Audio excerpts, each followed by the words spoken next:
when you come together with anyone in thought or in word or in an experience, in conversation, in co-creation, it's all about you and what's going on with you. And of course, it's about the others and what's going on with them, over which you have no control, yeah? You have no control.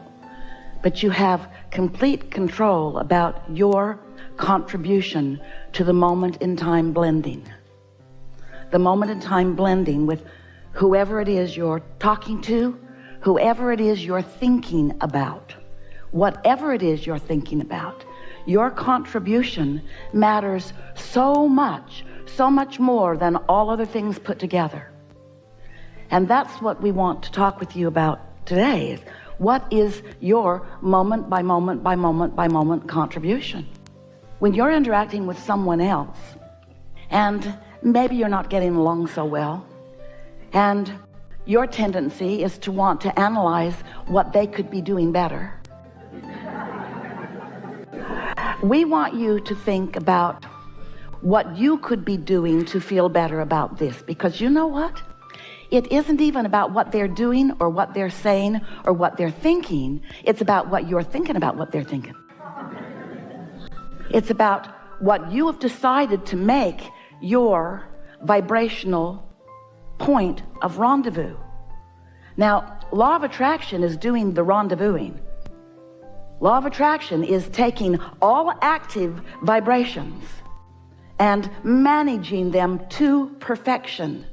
Nothing ever wrong with the way law of attraction is causing the blending, the rendezvousing.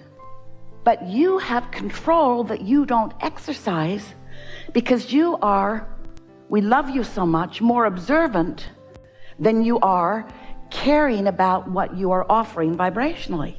You let circumstances and events, or even things that you've thought about before, or even things that you've experienced before, dominate the moment in time, so improvements can't happen. Esther caught herself doing that 2 days ago. She has a new house in San Antonio. Lots of new wonderful things in this new house, and still some tweaking things into place. And something was in the process of being tweaked. And Esther has built a lot of houses. She and Jerry built a lot of buildings, and since Jerry hasn't been here in the physical with his hammer, she has built more buildings. In other words, she really likes construction. That's why you're all here in a construction zone. We're not kidding. So Esther is explaining to a man who's trying to adjust something in her new house, and she realized that because she's had experiences like that before, she was having a difficult time just expecting it to go easily along, because she knows how that usually goes. So she wanted to explain to him, you know, my experience has been. And he's looking at her, thinking about what her experience may have been. He trusts her. She's not making things up. But he just wanted to do what needed to be done now. And while he doesn't understand about what Abraham teaches, and he doesn't really understand about law of attraction, and he never has given a thought to vibration or what's active in a moment in time, he was not comfortable with Esther wanting to bring past bad experiences into this moment in time. Why would you do that? Because I'm smart. And I have had experiences. And most important, I'm wanting to prevent the next moment from having problems that other moments have had. I'm trying to protect my new moment from things that other moments have had by activating the things that have gone wrong in other moments. All righty then. So Esther's catching herself in the middle of it and laughing right out loud at herself and at her tendency to keep telling it like it is or keep telling it like it has been, instead of just letting each moment be fresh and new and free of obstacles of the past. Well, that made her think all night long about the seeming contradiction of the value of past experience and the knowledge that it gives me, and the freshness of the now, where I don't muck it up with past experiences that I don't want to repeat. How far do you go? How much do you use your past experience in this now moment? And we say, use every past experience that felt triumphant, that felt exhilarating, that felt satisfying, and do not activate any of them that bring into the conversation frustration or worry. That's your rule of thumb. You cannot separate your past from your present, from your future well at all. No one can. You just cannot blur those lines well enough to really be only in the now, because here's now again, here's now again, here's now again. It's now and then it's more. It's now and then it's more. It was then and now it's now and now it's more. This moving through time, this becoming, this evolution is happening very, very rapidly. And so it's normal for you to want what you've learned to be part of the equation. Just don't get carried away with it. And you might ask yourself, this is what Esther came to that night. You might ask yourself, why do I feel a need to say this? Why am I saying it? Why am I saying it? Am I trying to protect my future experience from something unwanted? That's not a good reason. Am I trying to show off? Am I trying to assert my intelligence into the situation? Nothing wrong with that, unless you're intelligent about things you don't want. We want to awaken within you your realization of your vibrational contribution to every moment in time. We want you to find the balance between the desire that life has caused you to focus into place and the open valve, so to speak, which is the conduit between you and the energy that creates worlds. It's like a pipeline where the energy that creates worlds flows through you toward whatever it is you're asking for. And the balance of your asking and your allowing of that energy to flow is really an important thing for you to consider. We want to talk to you about it in a way that might feel a little new to you, because it's that balance of desire and belief that equals not only what happens and how it happens, but how it feels while it's happening.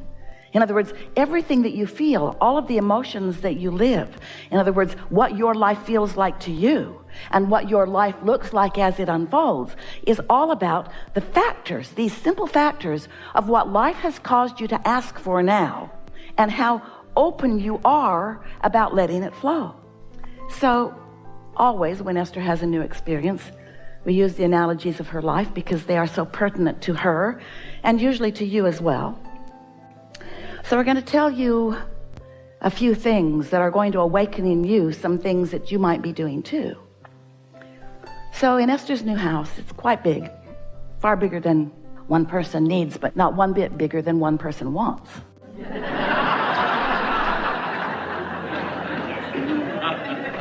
So here it is, and now it's the day that a photography company is coming to take a picture of the award-winning pool. It has a fire feature. Push a button, and fire happens. Esther was very eager. She had not seen the fire yet. She was standing inside. She took her place inside her living room, looking out across the pool. And when the fire came on, it was beautiful, but it made a sound in the attic, a sort of howling sound.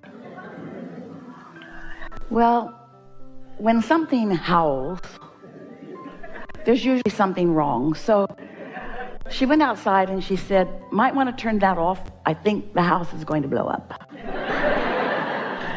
I don't know what's happening, but maybe somebody wants to go up in the attic and see. So someone went up in the attic, and the gas line was straining. It was obvious. Well, that was not pleasing. And so the contractor came, a lot of people came, and began speculating what was going on. But the general consensus was there was not enough gas going to that fire feature. It wanted more than the pipeline could provide. So it was asking for more. So Esther is just thinking, you guys are stupid. You should have thought that through. There are calculations. This many things needs this much gas, and those pipelines need to be this big, and so forth. She tried to be nice, and mostly was, as they explained to her, there were only a few interior walls that would have to be removed. And Esther explained to them there were going to be no interior walls removed. Tear out the outside of the house, but don't mess with the inside of the house. And then she decided to just cool her jets, because she could feel that she was going off the deep end and that no good was going to come from her involvement in this. And now it's right before the holidays. Nobody wants to do anything anyway. And so Esther just decides to chill and let the universe take care of it. Those were her empty, hollow words that she was speaking. So then she's enjoying her house. Everything else works as long as she doesn't turn on the fire or the pool heater or the outside fireplace. Just a few things. Everything inside is working. So then the next day, or the day after the next day, she's standing in her living room, and she has really a strong impulse to step out into the front yard. And as she does, she hears a strange sound, not so different from the sound that she'd heard before, except it's outside rather than inside. And so she stood there and realized that it had something to do with the sprinkling system, the underground system. She stood there long enough that that zone turned off, and when the zone turned off, the sound went away. It wasn't a sound of water running. It was a sound of something straining. It was a sound of something odd. It was a sound of something going wrong. So she called and left a message, and then didn't worry about it. It's winter. Nothing really needs water out there anyway. Something to think about later, though. And then a day or two later, a man came to teach her pool school. He's going to show her how all the buttons work, and he's a lovely man, and she learned about her new swimming pool. And as he was getting ready to leave, he said, "Oh, I noticed that you have a broken sprinkler down on the back of the property." And Esther looked down, and sure enough, there was water bubbling up out of the ground. So she called the landscaper, who was in the area and was there in 2 minutes, who called the sprinkling company, who was also in the area and was there in 5 minutes. And so within 7 or 8 minutes, there were people there to deal with this broken sprinkler. Turned out the sprinkler wasn't broken. It's just downhill, and the system had just turned off, and water was just draining out of that. But now they're there. And so Esther says, "Oh, I have a question for you. Can you turn on whatever zone makes something happen out here in the front?" And so they did, and that sound came. And Esther said, "Does that sound normal to you?" And they said no. And so they were there for a while and figured out that someone had wired 2 zones together so that when either zone was calling for water, both zones were calling for water, and there wasn't enough water for both zones. And so the demand was greater than the supply. You getting a theme here? The demand is greater than the supply. What does that mean to you in terms of creating? Well, it meant something to Esther.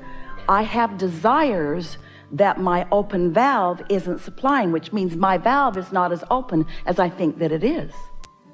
I'm asking for more than I'm letting come through. I've got beliefs that are blocking my own desires.